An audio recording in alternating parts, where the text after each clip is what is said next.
you can build a very nice studio for 5 to 6 figures. We couldn't hug each other for 3 years, right?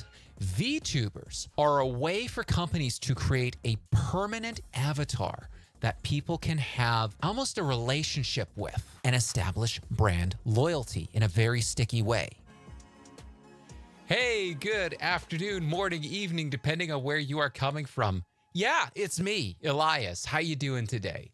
Hope you're having a fantastic day. Don't adjust your television set. Don't adjust your eyes. It is me, really. I'm just coming to you in a completely different form today. We're just having a little bit of fun with things here. I wanted to try out my new, what's called VTuber avatar. And so now I am coming to you as like an anime-like character, and I've got hands. Look at my hands. Aren't they amazing? This is so cool. I need to get a little bit more experience with this, but it is very, very cool. So thank you for tuning in. Today's stream, I just wanted to talk a little bit about where things are going in terms of virtual and hybrid and in-person events. Because it's been a weird couple years, right? Everybody can agree it's been a weird couple years. Where are things going? How are things going to shake out in terms of, what are events going to look like in the long term? 2023 was kind of the first year that we were able to get back to like in-person events as we know them. So what is 2024? What's that going to look like, right? That's the question I want to try and answer today. So I'm going to try to find my slides because they have disappeared because I have way too many tabs open. And we'll go through and talk about kind of where things are going and like what to expect going forward. So what's the event industry going to look like, over the next, like, say, year, right? So let's talk about that. Let's talk about that here. So let's get right into things with the 2024 event predictions. 2024 event predictions. So let's talk about what events are going to look like in 2024. Now, this is just me giving my opinion. I don't know if things are going to go this way, right? So this is just an opinion piece. This is not take this as the final word about all events going forward. I'm just giving my opinion. So things might go like this. They may not go like this. Who knows? But I'm going to try to take you through a few ideas that I've got. All right, let's kick things off. First off, I think we can agree that the 2020 style virtual events, let's pivot everything to Zoom. Like pivot was the word of 2020, right? The 2020 style virtual event, it's toast. They're done. We are done with the 2020 style virtual events. And that's a good thing. I don't think any of us are going to miss those 2020 style virtual events. Because let's face it, we had to move to something. We had to create an event. We had to move everything online. We didn't have a chance to think about how should we modify our event. We just moved them online. And it had predictable results, right? We overpromised what was possible and we underdelivered, which was less than ideal. So your 2020 style virtual event, those aren't coming back. We are done listening to people on Zoom for 12 hours, listening to presenters who are giving a presentation from their living room with the dogs barking in the background, the kids, running all over the place, and the leaf blower going outside. Right? That's done. Thank goodness. But for those of you who are dancing, say, on the grave of virtual events, not so fast. Because just because 2023 was amazing doesn't mean that 2024 will automatically be amazing too. Now remember, we couldn't hug each other for 3 years, right? So, of course, there was this pent-up, latent demand for getting back together in person.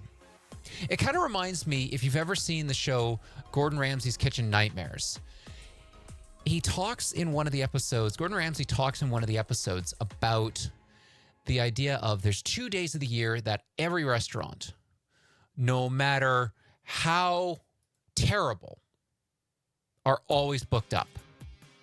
Valentine's Day and Mother's Day. Those are the 2 events out of the year where every restaurant in the country is booked solid. And in events, we had 3 years where we couldn't get together.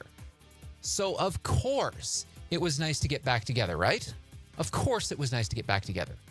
But again, 2023 was an amazing, exceptional year. I am not personally convinced that 2024 will have the same energy. I wrote a post about this a little while ago on Twitter, and I went through this idea of cashing in on nostalgia. You know, if you talk to anybody that went to 2023 events, they say the same thing. Oh, it was so awesome to get back together again. Well, yeah, it was awesome to get back together, but the feedback surveys are coming in for all the events that we did in 2023, and they all say something along the same lines. They all say some version of, you know what, it was nice to see everybody again, but we could have done the main content on Zoom. Or I didn't get a good chance to network. It wasn't really built into the agenda. And we're seeing this kind of pattern emerge through a lot of the different events that we ran. So just because 23 is going to be amazing doesn't mean that 24 is going to see the same numbers. It was an exceptional year. For events that just went back to doing things the way they used to, in other words, the way you did things before 2019 or before 2020, well, those are seeing some of the lowest satisfaction numbers in the entire industry. Reality is also sinking in. In-person events can be expensive. They can be time-consuming. They can be fantastic. Don't get me wrong. But the trends, I believe, are skewing towards the smaller, intimate, exclusive events. Selling points for in-person events are no longer how many people do we have coming to the event. It's not we have 38 speakers over 2 days and multiple tracks each day. That is not getting butts in seats. We're sort of in a recession. Interest rates are going up. Companies are focusing more on being profitable. Travel is a mess right now, and people are getting picky about what they travel to. Again, what's not selling the tickets right now is the number of people attending. It's not the number of people speaking. It's not vague networking opportunities. You know what? I write about this. I've written about this. I've spoken about this a few times. You know, just because you're,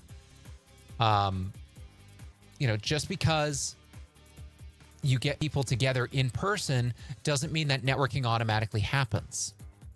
It's easy to trick ourselves and say that, oh, it was such an amazing networking experience. But was it because it was actually fruitful? Did you make new relationships? Did you grow your existing ones? Or was it really you were around other people and it felt like it was a productive experience? So that's something to keep in mind, right? That's something to keep in mind.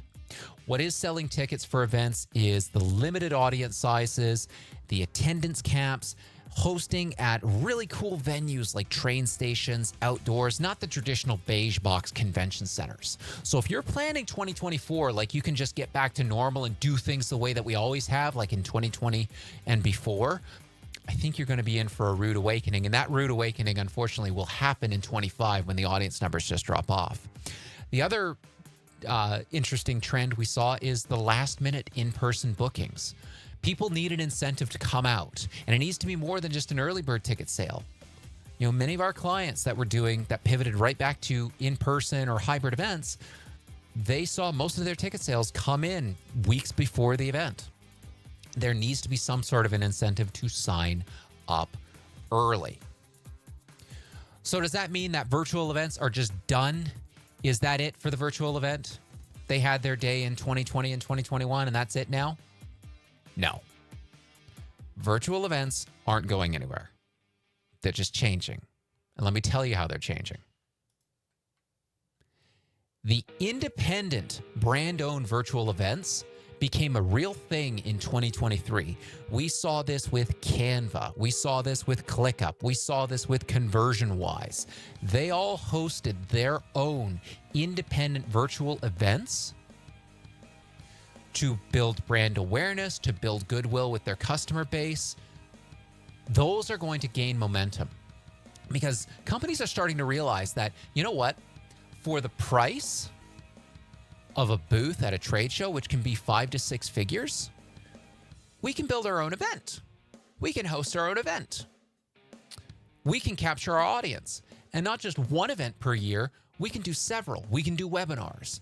We can do conferences. We can position ourselves as industry leaders. We can share we can get our best customers together, showcase what they've been working on, and share industry best practices. We're seeing the decline of massive events like E3. E3, by the way, has been canceled. That is a huge blow to the traditional event industry, in my opinion. Yes, it's been kind of dying a slow death for a while, and the pandemic didn't help, but it was already losing relevance before the pandemic. In some of the research we've done, we've seen that as much as 40% of first-time exhibitors don't return for a second year at a conference. That's not trivial. We have to really think about that. For some reason, brands are saying, you know what? Nah, once and done. This did not give us a good return on our investment. So companies are realizing that they can host their own events to be seen as industry leaders. They can showcase their customers. They can do case studies, and they can talk to their audiences whenever they want. This is a critical piece that needs to be talked about. If you host your own event, you can talk to your audience and engage with them anytime you want. It's on your schedule, not some major trade show schedule. That's a huge point in favor of the independently owned virtual event. They are gaining steam. And again, if you're going to spend 5 to 6 figures on going to a trade show, you can build a very nice studio for 5 to 6 figures. And you can use that for webinars. You can use that for training. You can use that for virtual events. There's a lot of uses for a studio. And brands are starting to catch on to that. So the independently owned trade show, the independently owned conference, those are picking up steam. Which segues me very nicely into if you're somebody that's looking to get started with their own virtual event, I've got a book coming out on July 20th called Memorable, Profitable, Virtual. It's all about how to run virtual conferences, conventions, and trade shows that create meaning, value, and lasting connections. I've been in the event industry for a number of years, really since high school. This is the thing I've known about most of my professional life. And I've taken all that knowledge, I've distilled it into this book. So comes out July 20th. The Kindle pre-order is available now. And if you're looking to get started with virtual events, this is the book that you want to get. So Memorable, Profitable, Virtual. You want to grab a copy of this. I think you'll like it. So that's coming out. We have the rise of the independently owned events. The other trend that's going to start to take off in the next little while is the rise of the VTubers and the virtual influencers. These are not your grandparents' mascots. What do I mean by VTubers? What is a VTuber? VTuber is short for virtual YouTuber. It's an online entertainer using a virtual avatar to present themselves. which is kind of like what I'm doing right now, right? So I've got a virtual avatar of myself. I am a VTuber. I've got a VTuber for my brand. I have my own brand logo on my virtual shirt. How cool is that? But the point is that, but what's cool about the VTubers is they're starting to really gain popularity, and I'll explain why in a minute. Let me show you some really cool examples of VTubers that are associated with some brands, right? So if we take a look at some of the brands that are really leaning into the VTuber space, we see the Opera GX web browser. They have GX Aura. So that is their VTuber representative. At GX Aura Official on Twitter. And this is kind of like their mascot, interacting with the audience. Very personable, very cool. Just a really cool personality that represents what is usually a dreary thing, right? A web browser. Who would have thought that a web browser would need a mascot? But here you go.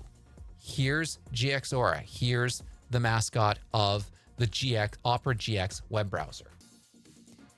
And another tech company is MSI with Mei Mishashi, I believe is how you say it.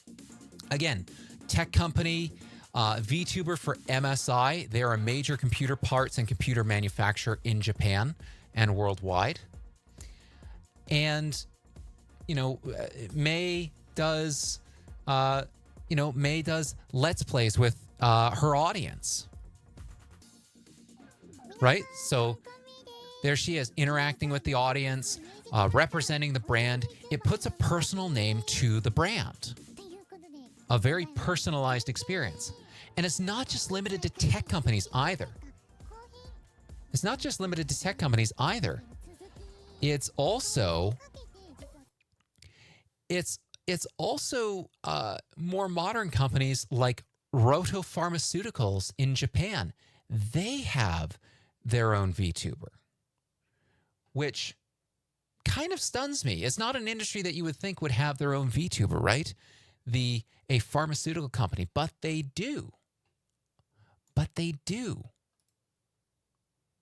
Which is, just kind of stunning to think about.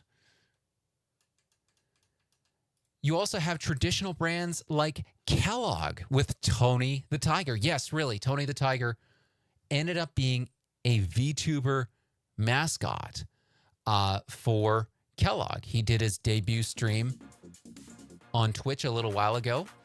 Has only done one stream, but still, I mean, this is a mascot that has been around for a long time. Create a 3D rendition of him, and now it's a mascot for their brand. And then, of course, not to toot my own horn here, but there's me. There's me as a VTuber for Tractus events. Now, why do I think the rise of VTubers is an important idea? Well, let me explain it this way. In the past, we've seen endorsement deals, right?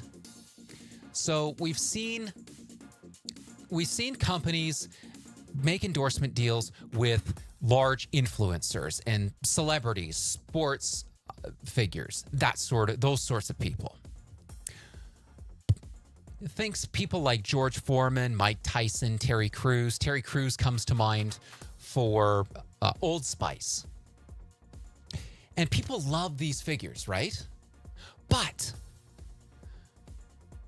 it only lasts as long as there's that endorsement deal active. As soon as the endorsement deal is over and that celebrity walks away, the audience follows them. The audience isn't sticky to the brand. The audience is sticky to the spokesperson or to whoever you're doing the endorsement deal with. So once that person departs, they take the audience with them and they go away. And the companies lose that audience. They lose that loyalty. The loyalty is with that influencer, not the brand. And companies are realizing this. VTubers are a way for companies to create a permanent avatar that people can have almost a relationship with. and establish brand loyalty in a very sticky way. It's an entity that people can bond with, and it's not tied to one person. So if that person who, say I go away for some reason, well, somebody else in the company could take over this VTuber model and they could play me. Or we could create an AI rendition of my voice, punch in whatever text to speech we want, and this avatar can live on. So it's a way to capture the audience in a permanent way and make them loyal to a personification of that brand. That's why I think VTubers are going to go mainstream. It's an opportunity for brands to create brand loyalty like we've never seen before. And the tools are not hard to use. For example, with this model, my wife made it in maybe one night.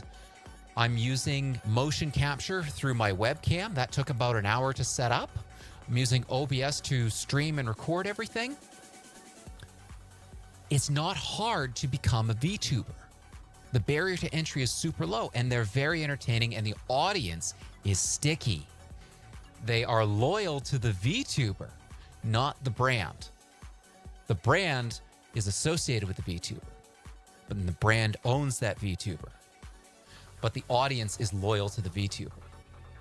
So it's a way of creating that sticky brand loyalty. That's why I think the VTubers and virtual influencers are going to go mainstream in 2024. Companies are just going to see the power of that.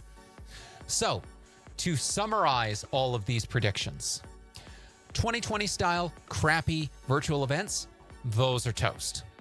Just because 2023 was an awesome year for in-person events, it doesn't mean 2024 will be as well. If your event was kind of back to normal, back to pre-2020, doing everything you could do in person before, or doing everything you could do on Zoom, but we're just going to do it in person, I think you're going to have a bit of a rough go of it in 2024. Independent, brand-owned virtual events are going to continue to gain momentum. And the VTubers and virtual AI influencers, they are going to go mainstream in 2024.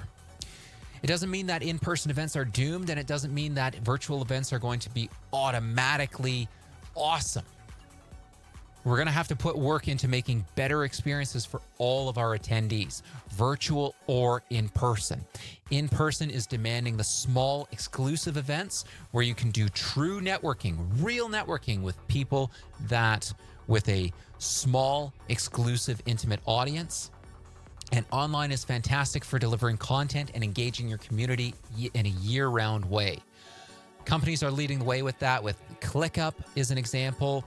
Office Hours Global, they are hosting events every single day, and they have a Discord community that's active every single day between each of the main streams.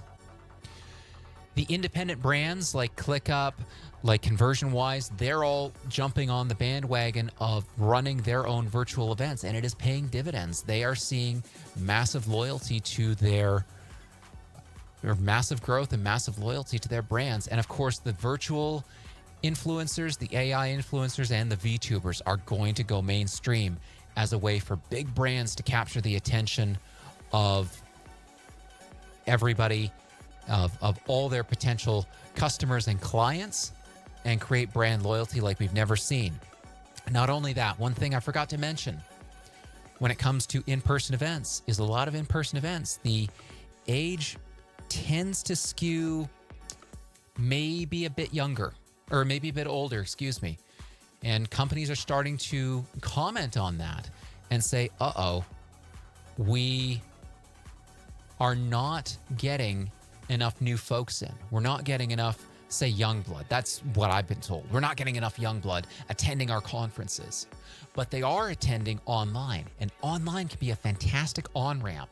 Somebody might not attend your 2024 event in person, but they'll attend it online, and they'll get massive FOMO and say, oh, I need to be part of the networking sessions. And then they will attend in 2025 in person, if you decide to do in person, if you haven't built up a community by then. Also, another thing I forgot to mention is the standard for events has been to do something every single year, once a year, right? A year is a long time in today's world. Think about how much has changed in the last year. The world is a very different place today than it was a year ago. A year ago, we weren't using generative AI on a daily basis. Now my dad uses ChatGPT to write his emails. So we're seeing a huge, huge change in the world. The speed at which everything changes is huge. It's super fast. And doing an event once a year might not be often enough to keep up with how fast the world is changing. Virtual events allow you to test out new ideas. They allow you to engage with your audience on a more regular basis. And they allow you to keep up with rapid changes in your market and in your industry. So I think virtual events, the way that we were doing them during the pandemic, where we just did exactly what we were doing in person, do it online, that's done. That is 100% done. But it gives us a lot of space to now think about doing our events a little bit better. So I thank you so much for watching. I hope you enjoyed this. This was a bit of an experimental live stream. For those of you that are watching the recording, I hope you enjoyed this. For those of you watching this on YouTube, if you found this insightful, if you found this humorous, if you found this, kind of different, give it a like and a subscribe. I'd appreciate it. And I'll see you next time. Cheers.